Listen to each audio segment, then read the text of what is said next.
पुष्पा फावखौथ' जों मोनबायदियालै दा बज'सो होजाहैगोन नामाब्रा? थै जाम्बा माखो गिदोब्रा रुवाखौथ' मोनफैबायना। जागोन दे।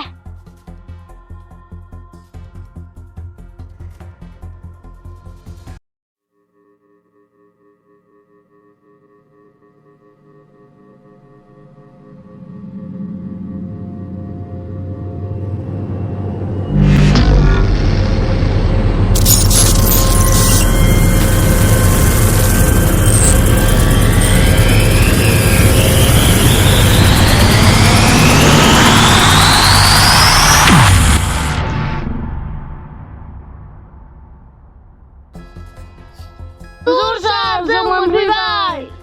गोजोन्थों। जों बसखौ लोगो हमनो हासिगोन ना? हागोन र'। रुपिया बस थेख्लाजों आरो मोरलाजों सफैगोन।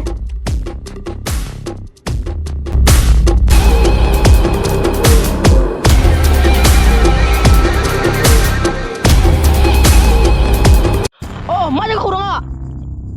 सार जों पुष्पा फावखौ मोनबोदिया। मा? बिसोर मोनबायसै मा बुरबकफोर?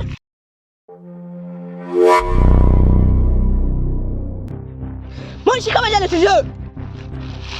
निमाहा होदो सार, निमाहा होदो। नाथाय जों बिथां रुवाखौसो मोनबोनाय जादों। जागोन नेब्ला आरो टेब्ला। नेक्स्ट टाइम बिदि मावनांला। जागोन सार। बस आं पुष्पा सासे कन्ट्रेक्टरखौ मिथिगौ। मा बिदिखौथ' मोजाङानो जाबाय। बिदि मानसिखौ लोगो हमनोसै।